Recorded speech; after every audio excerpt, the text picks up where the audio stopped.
여러분 3교시에서는 그 마지막에 있는 GPU에 대해서 좀 살펴보도록 하고 지금 저희들이 한 2주 동안 그 고성능 컴퓨터 시스템을 들여다봤죠. 이거 좀 정리를 좀 해보면 이제 세 가지 관점에서 이제 성능을 높이기 위한 노력들이 이루어지고 있어요. 첫 번째가 이제 기억 장치를 이제 효율적으로 액세스하는 그 방법. 그래서 이제 균일 기억 장치, 불균일, 그다음 무원격. 균일과 불균일은 여러분들이 이제 유니폼하게 하느냐, 아니면 난 유니폼하게 이제 그 메모리를 액세스하느냐 의 차이고, 누마와 노마는 원격으로 있는 기억 장치에 접근 권한을 고려를 해서 설계하는 방법이었죠. 그 다음에 이제 시스템 구성을 이제 관점에서 보면 이제 시메트릭하게 하느냐, 아니면 이제 병렬 프로세서를 이제 그 여러 개 갖다 놓느냐, 그 다음에 이제 각각의 프로세서의 캐시를 또 두느냐, 그 다음에 이제 아까 3교시 때 분산 시스템, 클러스터 컴퓨터 이제 형태도 이제 가능한 거죠. 그 다음에 이제 그 대표적으로 플린이 제안한 방법에서 MIMD 구조가 이제 대표적으로 그 가장 성능을 높일 수 있는 방법이고, 이게 이제 GPU의 그 어떤 기반이 되는 형태로 설계가 됐어요. 그래서 이제 그 MIMD는 인스트럭션하고 데이터를 나눠서 동시에 처리하면 빨리 된다 이런 얘기죠. 그래서 얘도 이제 기억 장치를 공유하느냐 아니면 분산형으로 가져가느냐에 따라서 나눌 수가 있고, 이 두 가지 기법을 같이 고려해서 만드는 게 이제 GPU 방법이에요. 그래서 공유 이제 상호 연결망 구조도 좀 다르죠.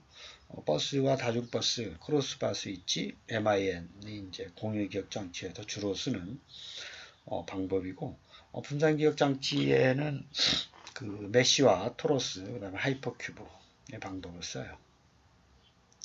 그래서 이제 GPU는 요 MIMD 구조를 이제 좀 그 기본으로 설계가 됐는데, 한마디로 얘기하면 이제 다수의 스트리밍 다중 프로세서다. 요 말의 뜻 안에 이제 다 그 구조가 좀 포함이 되어 있어요. 그래서 맨 뒤로 가보면 다중 프로세서라는 게 프로세서가 여러 개 있는 거죠, 기본적으로.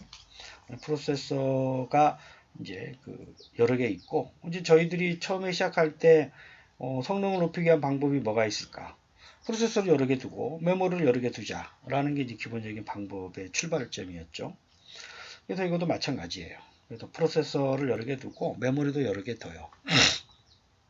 그것도 이제 공유와 분산으로 나눠서. 그 다음에 이제 두 번째 특징은 이제 여러 개의 스트리밍이 이제 그 가능하다라는 거죠. 저희들이 데이터를 주고받을 때의 기본적인 특성이 스트리밍 방법이 있고, 한 번에 왕창 갖다 놓는 다운로드, 업로드 방법이 있어요.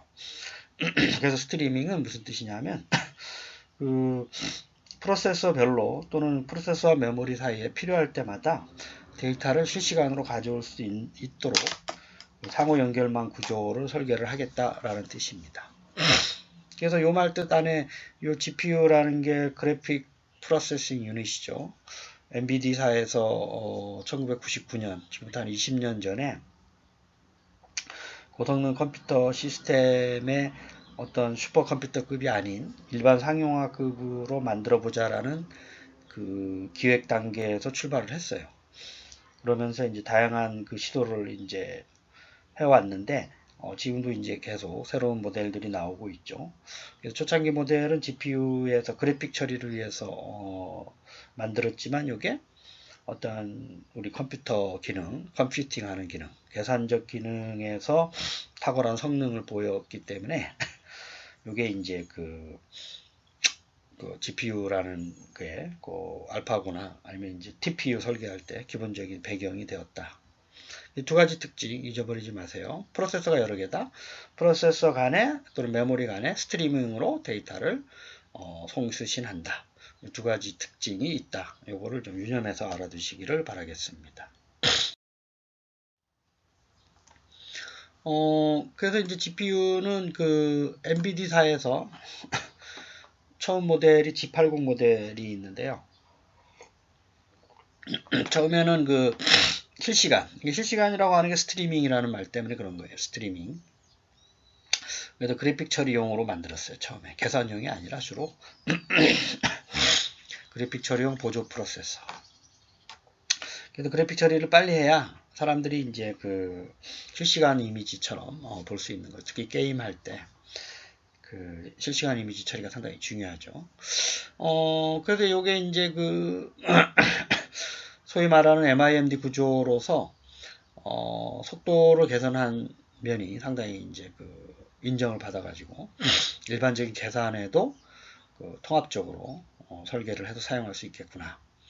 해서 이제 유니파이드 그래픽 컴퓨트 구조를 갖고 있는 특징이 있고, 두 번째 특징은 쿠다 프로그램 모델을 써요. 이게 이제 뭐 C가 될 수도 있고 커널까지 이제 다루는 C와 커널로 주로 이루어져 있는데, 컴퓨트 유니파이드 디바이스 아키텍처예요. 이제 디바이스라고 하는 거는 이제 전체적인 그 GPU의 프로세서들의 집합이라고 생각을 하시면 되는데, 그 위에 이제 요 GPU의 집합을 제어하는 스케줄러라든지 디스패치하는 그 장치들이 있어요.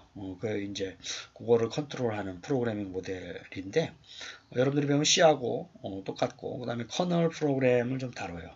저희들이 그 운영체제에서 그 하드웨어 위에 이제 커널이 있다 그랬죠. 그 다음에 이제 쉘 프로그램이 있고, 그 다음에 응용 프로그램.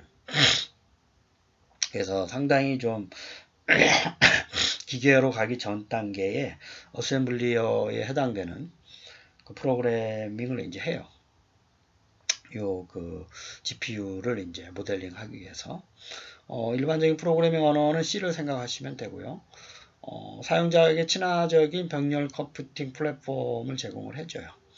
NVIDIA사에서 제안한 아이디어고. 그래서 GPU는 오른쪽 아래에 보면 이런 식으로 이제 구조가 이루어져 있어요. 기본적으로. 이 그림을 좀 유심히 좀 봐야 되는데, 일단 그 SM이라고 하는 거는 스트리밍 프로세서예요. 스트리밍 멀티 프로세서. 저희들이 이제 그 소위 말하는 이제 그 프로세서, CPU 안에 있는 프로세서로 생각하면 되고, 그 안에 이제 캐시가 있고, 공유 기억 장치를 각각 하나씩 두고, 그 다음에 지역 기억 장치가 여기 표시는 안 돼 있는데, 레지스터들 있죠. 그 레지스터들을 지역 기억 장치로 또 설계를 합니다. 그래서 이런 프로세서들이 몇 개 달려 있느냐. 그래서 이제 그 뭐 16개죠. 그다음에 32개 뭐 달려 있느냐. 이거에 따라서 이제 성능이 또 결정이 되고, 그 안에 캐시가 있고 공유 기억 장치가 있고, 그다음에 밑에 이제 각각의 그 프로세서들이 만들어내는 거를 이제 그리드, 블락, 그다음 스레드라는 용어를 쓰는데, 그런 어떤 프로그램 그 실행 단계의 수행 그 트랜잭션을 수행하는 단위들이 접속하는 전체적으로 다 공유할 수 있는 글로벌 메모리의 이제 전역 기억 장치가 이렇게 있어요. 그래서 이제 그 기억 장치와 지역 기억 장치와 전역 기억 장치의 모델, 분산 기억 장치의 모델을 같이 좀 쓰고 있는 거죠. 그래서 저기 맨 위에 있는 호스트는 우리들이 생각하는 CPU를 또 이제 여러 개의 프로세서로 구성한 걸로 생각하게 되면, 저희들이 생각하는 CPU 하나가 호스트가 될 수가 있고, 컴퓨터가 될 수도 있고, 이제 그 안에 CPU 하나가 GPU 하나가 될 수도 있잖아요. 그래서 호스트 안에 여러 개의 GPU가 있을 수도 있고, 다양한 그 모델이 가능합니다.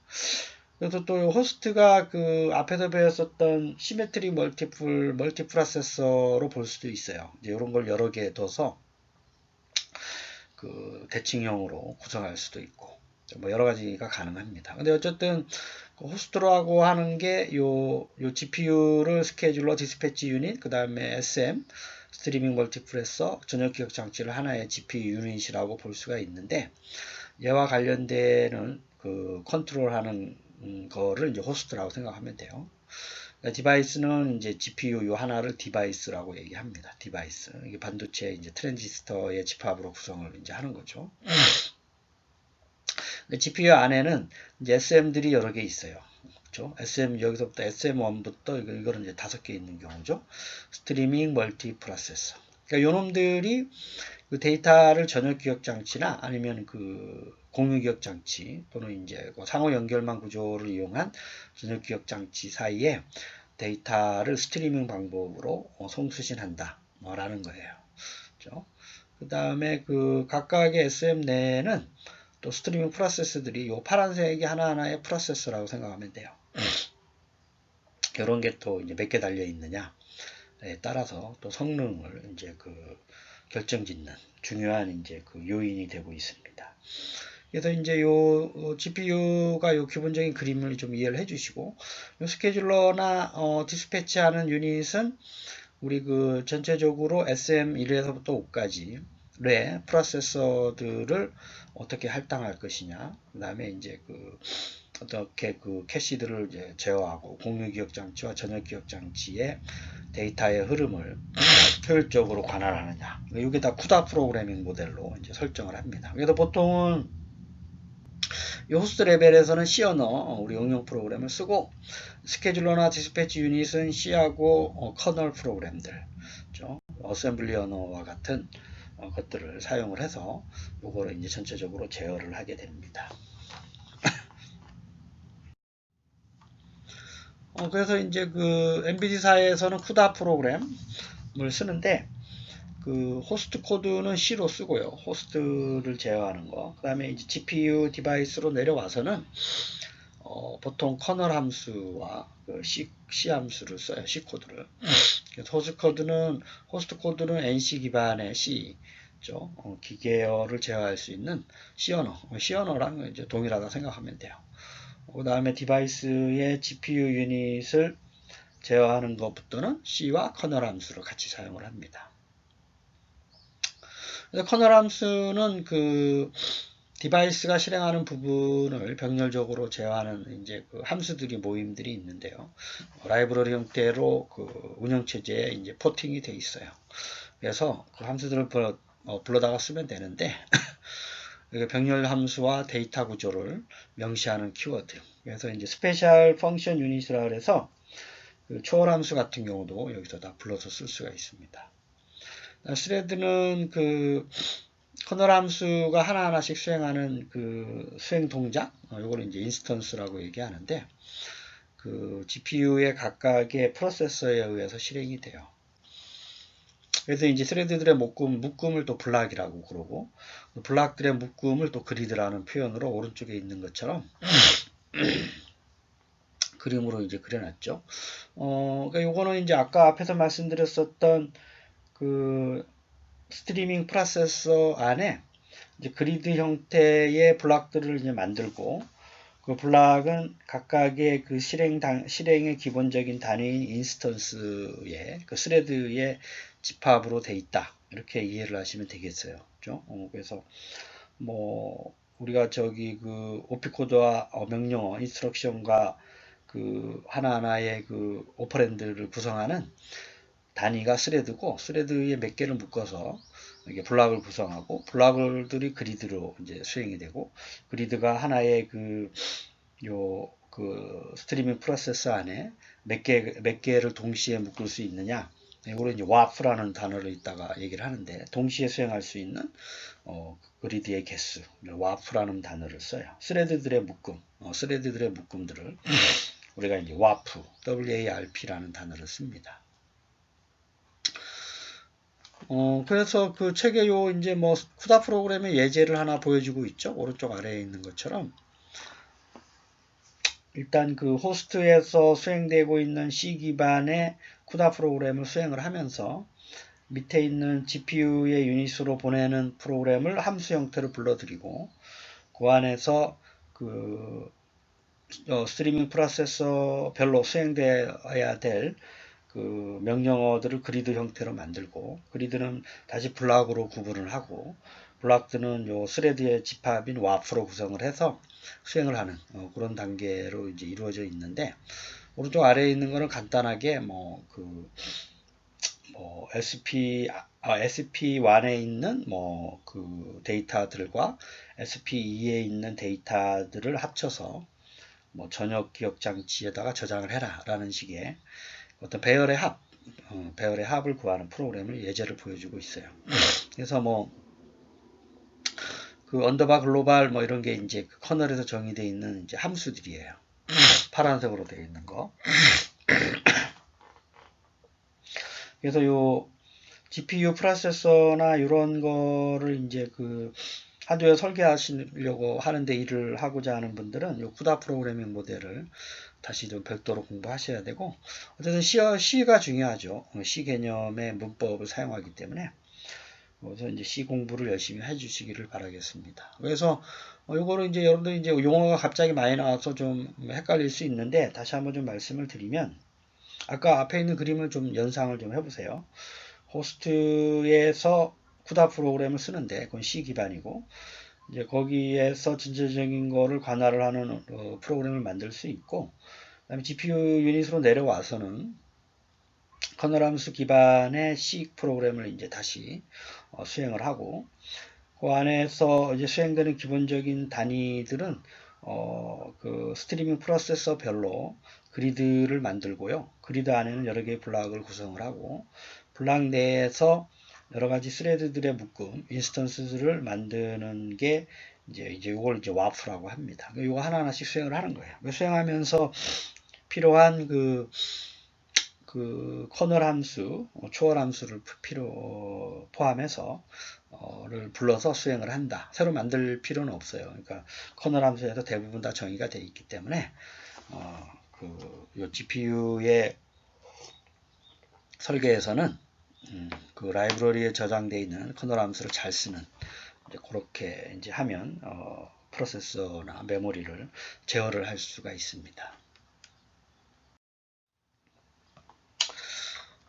자, 이제 기억장치도 아까 말씀드렸지만 그 각각의 그 SP 스트리밍 프로세서 안에 지역기억장치라고 해서 저희들이 배웠던 PC, MAR, 뭐 MBR, IR 이런 레지스타들이 있고요. 그 다음에 이제 공유기억장치가 있고, 물론 이제 캐시도 있고, 캐시도 레이어 1과 2 두 부계로 나눠서 보통 해요. 전역기억장치는 이제 저희들이 각각의 프로세서들이 그 동등한 권한을 가지고 사용하는 그런 기억장치가 하나 있어요. 그래서 오른쪽에 보면 지역기억장치나 레지스터 세트들을 이제 지역기억장치라고 하고, 각각의 스트리밍 프로세서 안에 있는 놈을 우리가 공유기억장치라고 말씀을 드렸죠. 그래서 스레드를 처리하는 거, 스레드와 관련된 메모리들은 레지스터 셋에서 가져오고, 스레드들의 집합을 와프라고 했죠. 와프를 이제 그 각각의 블락에 넣는데, 그 블락의 수행과 관련돼서는 이제 각각의 공유 기억 장치를 쓰고, 그 각각의 그 프로세서에서 만들어진 그리드는 전역 기억 장치에서 데이터를 필요한 걸 가져옵니다. 그래서 이제 기억 장치를 집중형으로 쓰는 게 아니라 이런 식으로 계층적으로 분산적으로 쓴다 라고 하는 거죠. 이제 그래서 기본적으로 인스트럭션이라든지 그 데이터들을 멀티플로 수행하는 게 이제 이런 것 때문에 가능한 거예요. 그 다음에 이제 하나의 그 그리드를 좀 보면, 그리드는 블락으로 이루어져 있고, 블락은 스레드를 처리하는 거라 그랬죠. 그래서 이제 이것도 또 요 그림이 이제 그 의미를 그 의미를 나타내고 있는 겁니다. 각각의 스트리밍 프로세서 안에 여러 개의 그리드를 만들 수가 있는데, 뭐 스트리밍 프로세서당 하나의 그리드만 만들 수 있다 그러면 이렇게 아까 말씀드렸던 그리드, 블락, 스레드 의 형태를 여러분들이 이제 이해를 하실 수가 있어요. 그래서 스레드는 레지스터 세트 지역 기억 장치에 있는 데이터랑 접속을 하고, 스레드 레벨에서는 각각의 블락들이 그 공유 기억 장치에 있는 데이터를 이제 접속을 하고, 전체적인 각각의 블락들은 전역 기억 장치랑 상호 연결망 구조를 통해서 데이터를 접속을 하는 그러한 구조로 되어 있습니다. 그래서 그 GPU의 내부 구조를 좀 이제 설계된 모델을 가지고 좀 말씀을 드리면, 최초에는 요 G80 NVIDIA에서 만든 GeForce 8800 GTX 이게 최초 모델이에요. 그 다음에 그 위에 텔사, 퍼미, 케플러, 맥스웰 등 지금도 계속 만들고 있고요. 그래서 이제 요거에 이제 모델이 나아지면서 크기가 작아지고 스트리밍 프로세서의 하나의 그 블락 안에 여러 개의 그리드라든지 블락이라든지 스레드가 가능한 거고요. 그 다음에 이제 전역 기억 장치의 메모리가 이제 커지는 거죠. 진화될수록. 그래서 예를 들어서 펌이라는 구조가 오른쪽에 있는 거예요. 오른쪽. 그렇죠?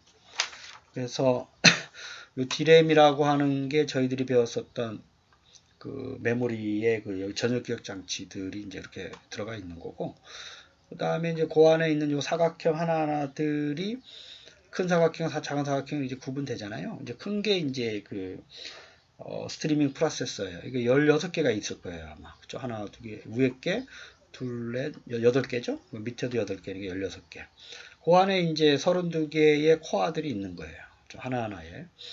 그 핵심적인 또 프로세서들이 있어서 이제 전체적인 요 자그마한 사각형의 개수가 512개라는 얘기죠. 그래서 이제 요 진화될수록 이게 많아지는 거예요. 스트리밍 멀티 프로세서의 개수를 늘리든지 그 반도체 칩 기술로 트랜지스타를 작게 해가지고 요 안에 있는 SM의 그 쿠다 코어의 수를 늘린다든지 해서 모델이 진화될수록 이게 많아질수록 이제 속도가 고성능을 보장을 해주는 거기 때문에 그렇게 되는 겁니다. 그래서 이제 레이어도 캐시 메모리는 레이어 1과 레이어 2로 이제 레이어 1에서 다루는 캐시 메모리가 있고 두 개 계층으로 이제 이렇게 나눠져 있는 거죠. 그래서 GPU의 프로세서 코어들은 32개의 각각의 그 스트리밍 멀티 프로세서별로 32개의 자그마한 사각형으로 되어 있어요. 그 다음에 왑이라고 하는 건 이제 그 스레드의 묶음이라고 그랬죠.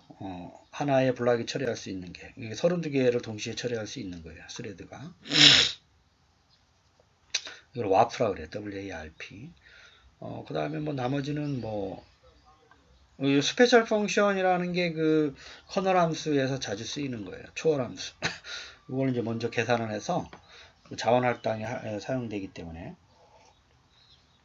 이 모델은 그 레지스타들 안에 들어가 있는 게 32비트짜리 가로 길이가 32비트, 세로가 32,000개, 전체가 32,000개의 메모리를 기억할 수 있는 거예요. 32,000KB. 레이어 1 캐시는 64KB짜리 쓰고 공유 기억 장치도 64KB.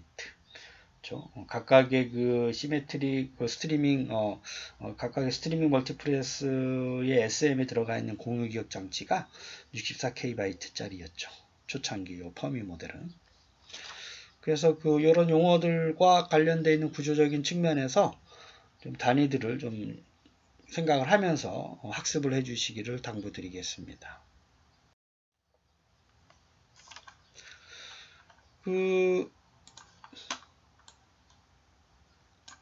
요게 이제 하나의 그 스트리밍 멀티플렉스 내부를 또 들여다본 거예요. 아까 그 32개의 그 뭐 물론 16개의 스트리밍 멀티플렉서가 있고 각각의 멀티플렉서 프로세서에 대해서 32개일 거예요, 이게. 저 왼쪽에 16개죠. 12, 16개. 그러니까 여기 32개의 그 쿠다 코어가 있는 구조예요. 그래서 각각의 코어 내부에서는 보면 ALU가 있고 뭐 프로세싱 유닛이 있고 오퍼랜드 레지스터들이 있고 디스패치들이 있고 뭐 결과를 나타내는 결과를 저장하는 큐가 있고 이런 구조로 되어 있고 그 위에 레이어 2의 레지스터들이 또 있죠. 위에 그 다음에 디스패치 하는 거, 그 다음에 그 캐시 메모리가 또 있고 왑 스케줄러 그 스레드를 순서대로 처리하는 거. 그 다음에 이제 그 전체 전역 기억 장치라든지 공유 기억 장치와 상호 연결망 구조로 연결이 되어 있고, 이 SF라는 게 스페셜 펑션 유닛이에요. 초월 함수를 여기서 이제 커널 함수에서 불러서 처리해주는 그걸 별도로 만들어서 오랜 시간 걸리는 거는 이렇게 별도로 구분해서 처리할 수 있도록 하는 겁니다. 뭐 LG나 ST는 요 관련된 그 디바이스들이고요. 그래서 요 오른쪽에 보면 그 NVIDIA사에서 만든 모델들 초창기 G80과 퍼미, 케플러로 갈수록 그 하나의 그 코어 안에 트랜지스타라든지 SM 안에 트랜지스타의 개수가 많아지죠. 코어의 개수도 많아지고, 그러면서 스페셜 펑션 유닛을 처리할 수 있는 이런 프로세서들이 또 많아질 수가 있어요. SM당 왑 스케줄러도 많아지고, 그 다음에 공유기억 장치도 메모리가 늘어나죠. 레이어 1 캐시도 그렇고 레이어 2 캐시도 그렇고, 그다음에 ECC라고 해서 에라를 수정하는 코드가 또 포함이부터 이제 장착이 되면서, 저희들이 그 레이드 구조에서 해밍 코드를 만드는 방법 설명했죠. 대표적인 예제로 이제 그런 자가 에라 수정 코드를 있으면 데이터가 에러 없이 송수신 이제 할 수가 있습니다. 그래서 지금 요까지가 여러분들이 이제 그 시험 범위로 생각을 하시면 되고, 중간고사 이후에 그 에드모드에 있는 자료를 이제 출력을 해서 공부하시면 되고, 어쨌든 그 한 학기 동안 이따가 기말고사를 말씀을 이제 하면서 한 학기 동안 좀 이제 정리를 좀 해보긴 할 텐데, 여러분들이 지금 어쨌든 한 학기 내내 온라인 강의로 힘들으셨고, 저도 이게 녹화하는 게 시간이 더 많이 걸리는 걸로 지금 어쨌든 시간을 많이 좀 이제 들여서 하고 했는데, 여러분들이 이 어려운 컴퓨터 구조라는 게 좀 어렵죠. 그래서 사실은 이제 정보처리 기사 과목에서 산업 기사는 여전히 이제 좀 있는데, 그 어떤 하드웨어의 그 중요성이 좀 없어졌다, 이렇게 얘기를 하고, 정보 처리에서는 이제 소프트웨어 관련된 그게 더 중요하다라고 했고요. 어쨌든 하드웨어 관련된 자격증은 살아 있어요. 그래서 컴퓨터 구조라는 거는 그 컴퓨터라는 세상이 존재하는 한 구조적인 문제는 항상 누군가는 고민을 하고 있어요. 성능을 향상시키기 위해서. 그리고 알파고라든지 여러분들이 이제 인공지능 시대에 갈수록 컴퓨터 구조의 중요성은 더 이제 부각이 될 겁니다. 소프트웨어 중요성이 더 중요하다라는 건 저도 뭐 인정을 하지만, 그래서 그럼에도 불구하고 여러분들이 좀 많이 좀 관심을 가지고 여러분들이 어떤 기본적인 컴퓨터 시스템의 구조, 이게 여러분들이 다루고 있는 모든 컴퓨팅하는 디바이스들이 다 동일한 구조의 개념을 사용하고 있어요. CPU, 기억장치, 하드디스크, 버스, 그 다음에 인터럽트, 그 다음에 여러가지 입출력 장치, 그 다음에 이제 고성능 컴퓨터 시스템 구조, 그 다음에 반도체의 다양한 형태들, 그다음에 미래의 양자 컴퓨터 구조, 그 다음에 이제 그 전에 이제 슈퍼컴퓨터들, 기억 장치들, 뭐 이런 것들이 여러분들이 다 중요하기 때문에 늘 관심을 가지고 관련 기사가 나오면 좀 읽어보시고 이해를 해주시기를 당부드리겠습니다. 여러분 한 학기 동안 너무 고생들 많으셨고요. 기말고사 안내를 유념해서 잘 들으시고 준비에 만전을 가할 수 있도록 해주시기를 바라겠습니다. 여러분 여름방학도 늘 건강하게 지내세요. 감사합니다.